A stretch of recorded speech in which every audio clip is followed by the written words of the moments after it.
nag-decide ako to shift, it's because gusto kong matry yung virtual assistant talaga because a lot of my friends are already virtual assistant and they are inviting me, why not try to do virtual assistant? Kasi ang virtual assistant may mga specific time lang, you don't have to work all day, all night just to hit the quota, just like that. So sabi ko, sige, try ko. Yung mga VA is already high paying VAs talaga. And sabi ko, wow, I want to become like them too. Sabi ko ganun. So that's why I really enrolled in this course.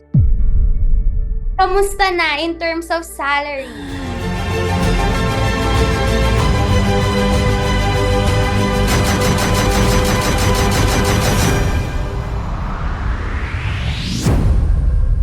Ako po ay si Kevy Catayok Ferrer, originally from Cagayan de Oro City, but dito ako nakapangasawa sa Botolan, Zambales. And my previous job was a 3D quality analyst. That was my first time as a freelancer and the first time then to work from home. And that was 3.5 years.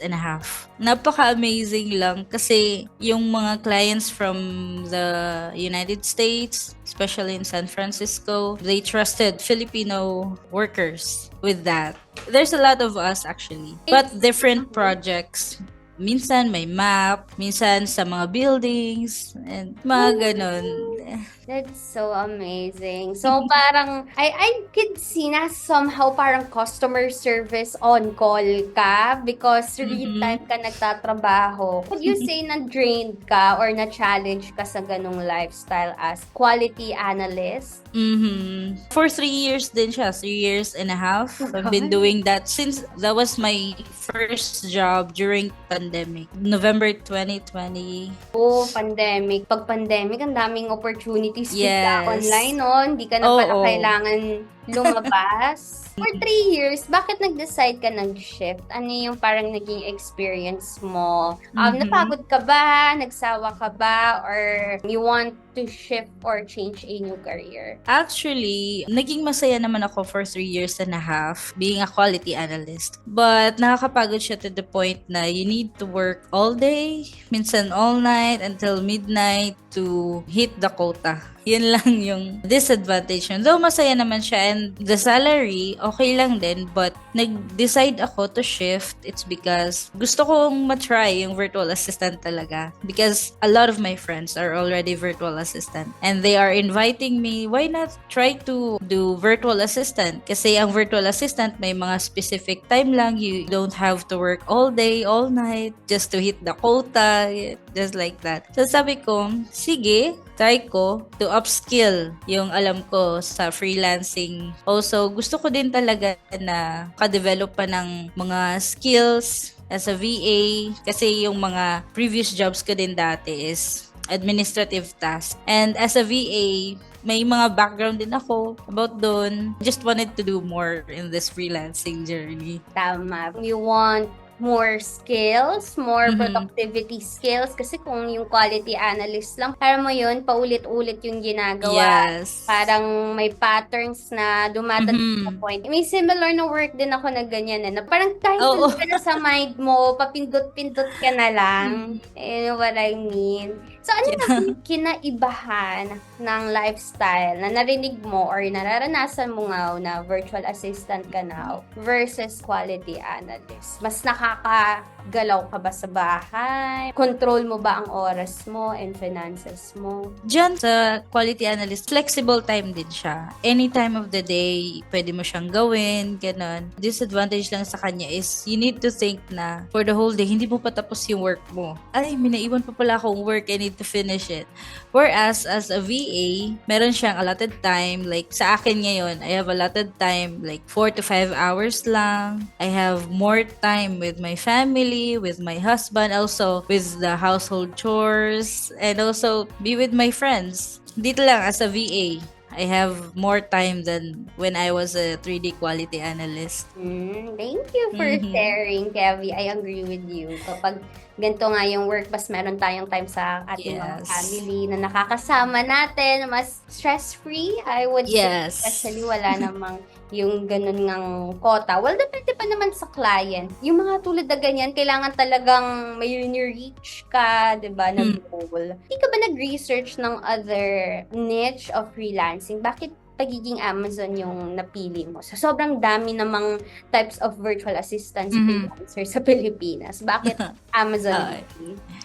I choose Amazon kasi aside from yung mga virtual assistant kong friends who are already Amazon virtual assistant, I tried Amazon virtual assistant kasi nag-online business din ako and sinabi ko sa sarili ko na why not study yung online selling na mas malawak yung market. So sabi ko, I should try this Amazonation. It's really interesting kasi marami kang matututunan on how to sell online and mas marami ka ding mga suggestions yung mga ibang virtual assistant and how you can be able to manage a business online. Gusto ko din mag-manage someday ng business online. Kasi na-try ko na din naman na mag-business online dito sa amin. Also, I tried this Amazon virtual assistant. It's because sobrang known ang Amazon talaga. And sobrang malaking market siya. And gusto ko siyang pasukin. Pakalaki yung market. And gusto kong pumasok doon. I wanted to be part of the Amazon and I wanted to really know what was going on sa Amazon. That's why I took this Amazonation course. Wow. Honored and happy for you, Kemi.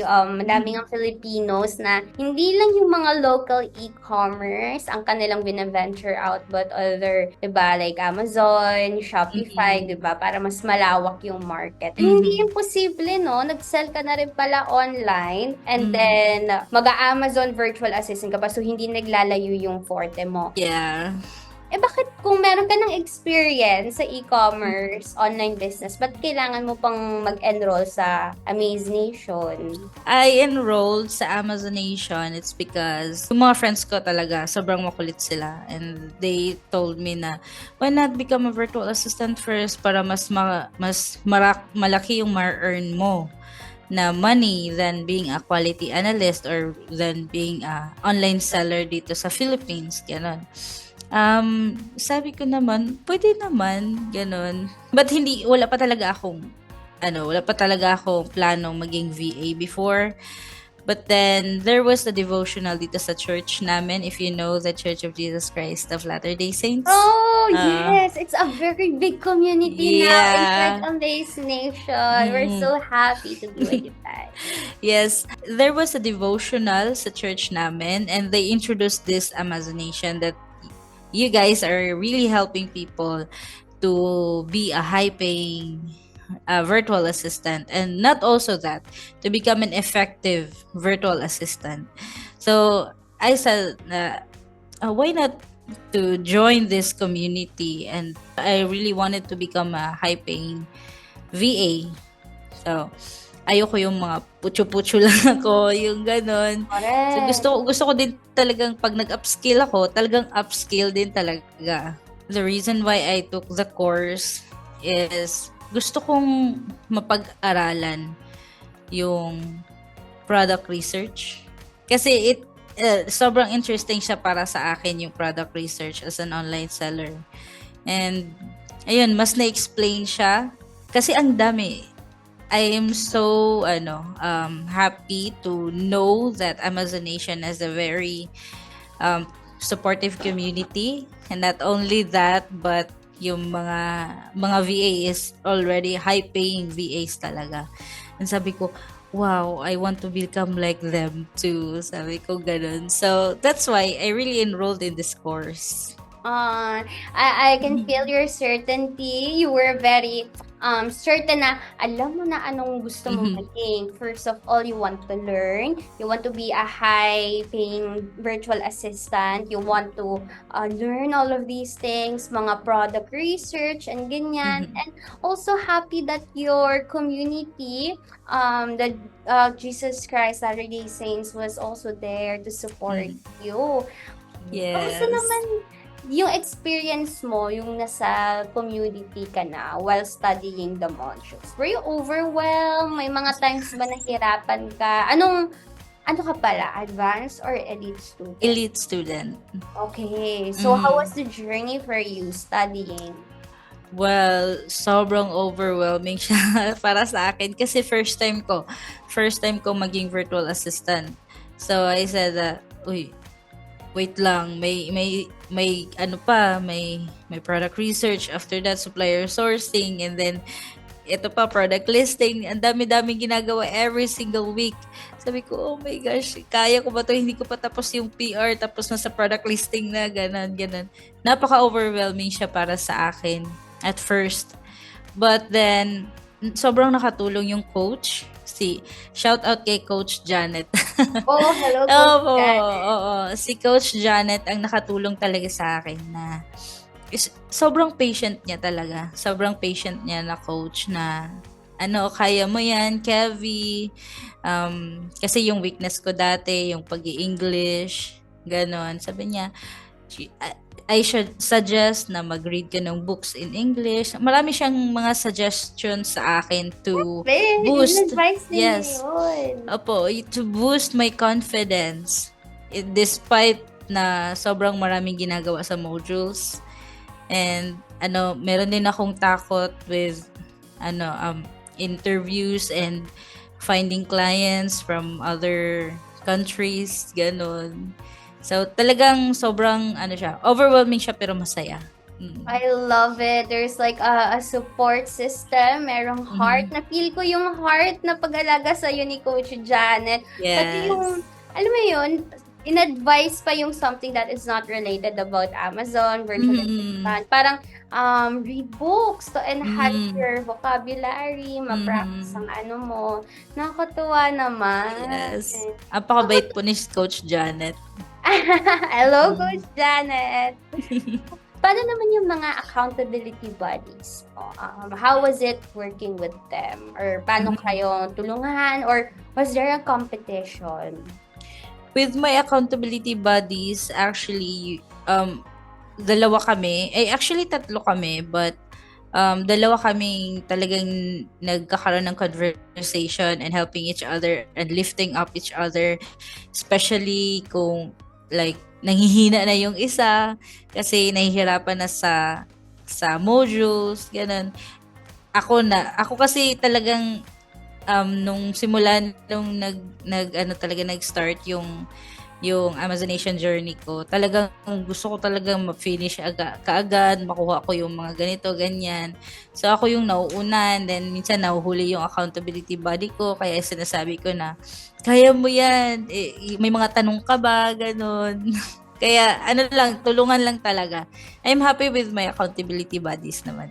Nice.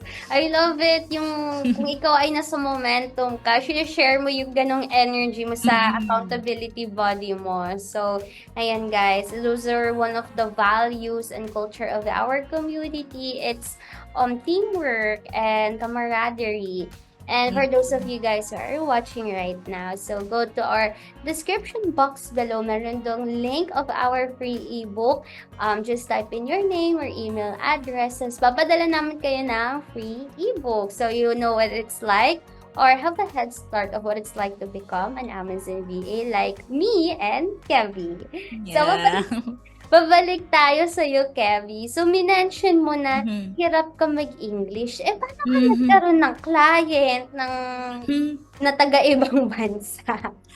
Yeah, magandang tanong yan. Miss Nina. Sa akin, ang ginawa ko kasi, I keep on practicing. Yung art of seduction, may mga interview questions doon, and then mga answers na din. So, what I did is, nag-practice talaga ako ng nag-practice. And, yung mga tell me about yourself. Hindi ko naman sinunod lahat talaga yung nasa, but yung graph lang nung, yung graph nung Art of Seduction. Sinunod ko lang siya and then, nagbigay ako ng sarili kong answer. And then, I'll chinek ko din yung vocabulary ko. And yun, practice lang ng practice sa English. And I'm using my husband actually when Wow! doing that, yes. And siya yung nagtatanong and then ako mag-answer and I will ask him, okay ba yung sagot ko? Wrong grammar ba ako? Ganon. So, luckily, yung client ko ngayon was very understanding talaga siya. So, taga-Israel siya actually. So, minsan yung nila, Habibi siya? Or Pinoy? yes, it's like a Habibi ko. Oh my gosh! Girl, ikaw na! So, yun yung, sabi ko, since dalawa kaming nag-struggle sa English, so, iniintindi namin yung isa't isa. Sobrang lucky ko talaga sa client na meron ako ngayon kasi Lucky ka sa life, sis. yes.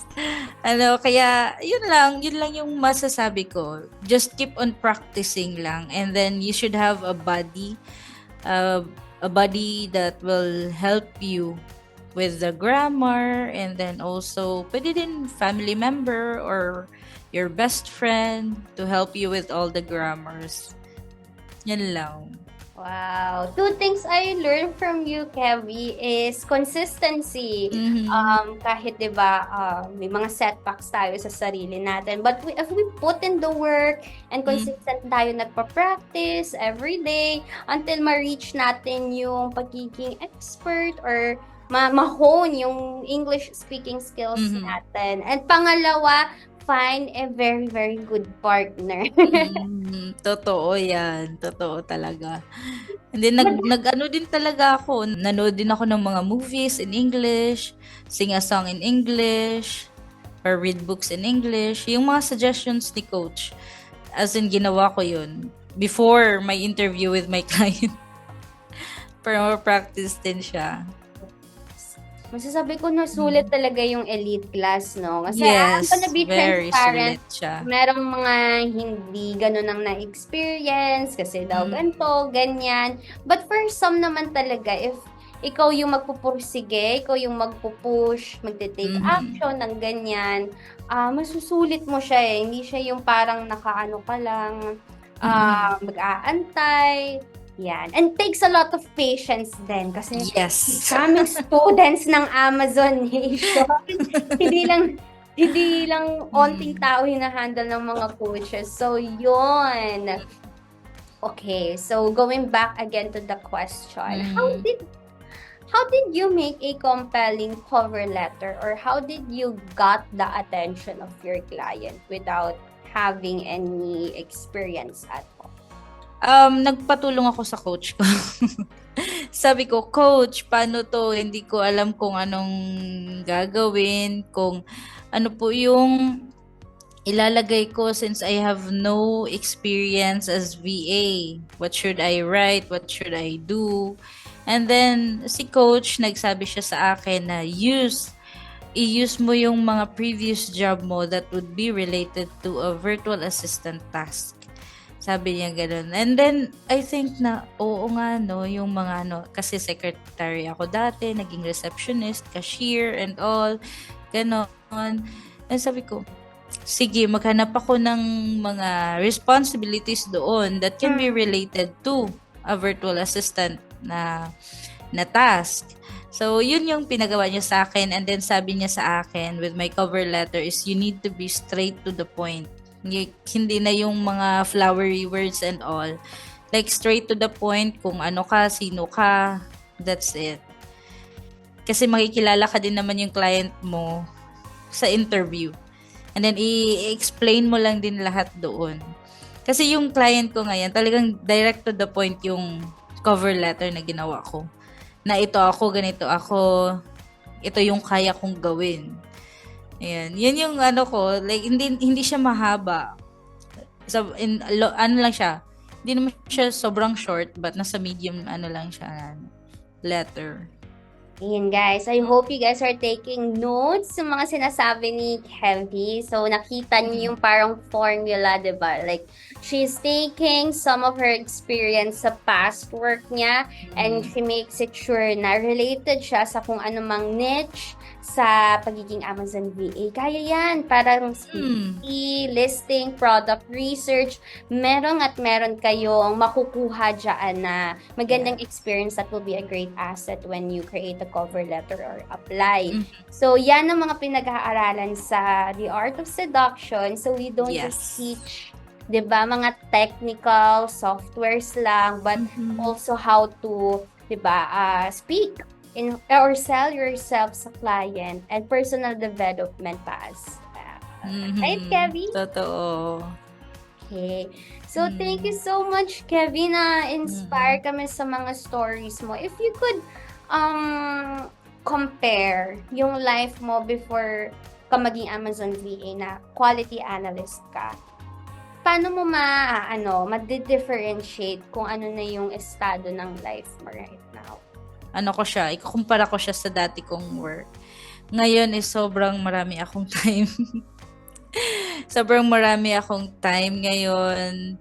And also, masasabi kong productive ako sa isang araw. It's because I have allotted time to work. I have allotted time with my family, with my friends, and all.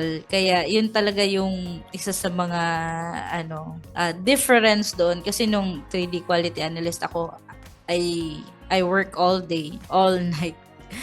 Walang masyadong pahinga kasi dahil sa quota. Pero yun po yung difference niya talaga. Yeah, I'm happy that you are enjoying your freedom and the flexibility of your schedule. And also the salary. Yeah, I'm curious. Buti na unahan mo ako doon. Kamusta na in terms of salary? In terms of salary, para yung ko as a 3D quality analyst, yung weekly ko nag-times 2 siya, minsan nagta-times 3 ganun. Oo. Yung salary niya. So kaya satisfied ko talaga dahil sobrang satisfied ako sa lifestyle na meron ako ngayon. May may time ka na, malaki pa yung mo, and then you're just working 4 to 5 hours or minsan pag requested 8 hours pero mas malaki yung bayad, gano'n. Kaya yun. Ang galing nga kasi yung quality analyst ka, dire-diretso yung trabaho mo, pukpukan, madaling araw. Yes. Tapos nung Amazon VA ka, mas shorter yung hours, tas mas malaki yung mas malaki yung rate. So, yes. Guys, it's an app at home that being an Amazon VA is lucrative and it's high paying. Totoo. And lastly, Kevi, what's your message, especially to your brothers and sisters sa COJ na nandiyan na sa challenging phase pa sa pag-study ng modules or paghanap ng clients? Sama mo na din yung mga aspiring VAs or Amazon VAs na nangangarap na magkaroon din ng katulad na lifestyle na meron ka. My message to every one of you guys is, if you really want to become the best version of yourself, you need to enroll in Amazonation PH because it changes my life, and I know it will change your lives too. Sobrang marami kang matututunan that will really change how you think about life, your perspective, especially sa life, sa work, and all. So, worth it lahat ng gagastusin mo sa course na to. It's one of the greatest investment you will have to yourself.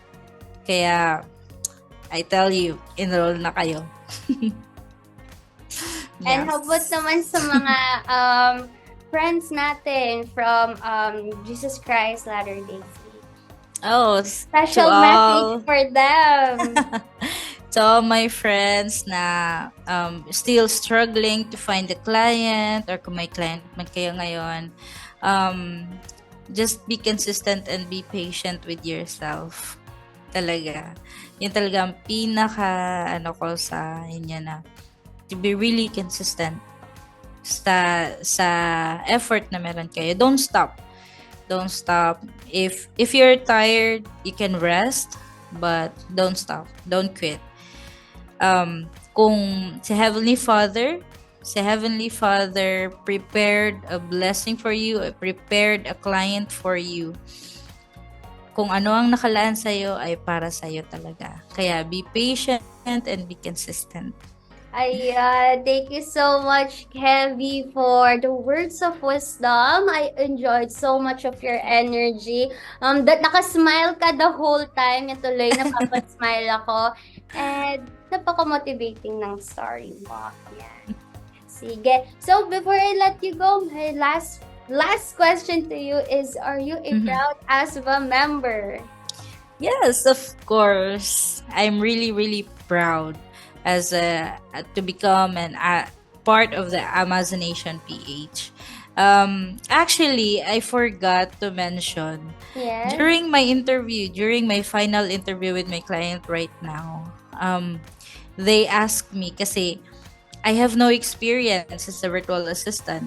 So they asked me, so what can you bring to the table? You only have this course. Sabi ko sa kanya, yes, I have that course, Amazonation PH. I took the course in Amazonation PH where effective and high and knowledgeable virtual assistants is there. Sabi ko sa kanya. And then one of them, kasi tatlo silang nag-interview sa akin. And then one of them said, "Oh, Amazonation PH, I know that." Yeah. Sabi ko, Really? "Oh, thank you so much." Sabi ko sa sarili ko, "Oh my gosh." Na-overwhelm ko nung happy and ako nun. Sabi niya kasi ang mga virtual assistant ng Amazonation ay talagang effective sila at magagaling sila. Sinabi nila yun in English and I was like, yes, we are. Sabi ko na gano'n. Sabi ko na, yes, we are. And what I can bring to the table is the attitude and the knowledge that I have from Amazonation PH. Napaka-inspiring time na yun and sobrang happy ako kasi they know about the Amazonation PH. Mas na-encourage ka. Thank you sobrang proud so ako. much, Kevin. We are so proud and we're also blessed to have you inside our community. Thank you. You're welcome. And those of you who are watching, thank you so much for watching up until this point. Sana makita rin namin kayo inside our community. See you next time. Thank you so much for watching this video. If you want to know more about freelancing, follow us on our Facebook, TikTok, LinkedIn, and Instagram page. And if you have any inquiries, just contact the number on your screen. This is your Amaze Nation brand ambassador, Nina, and with Amaze Nation, we provide life-changing learning for extraordinary living. See you next time.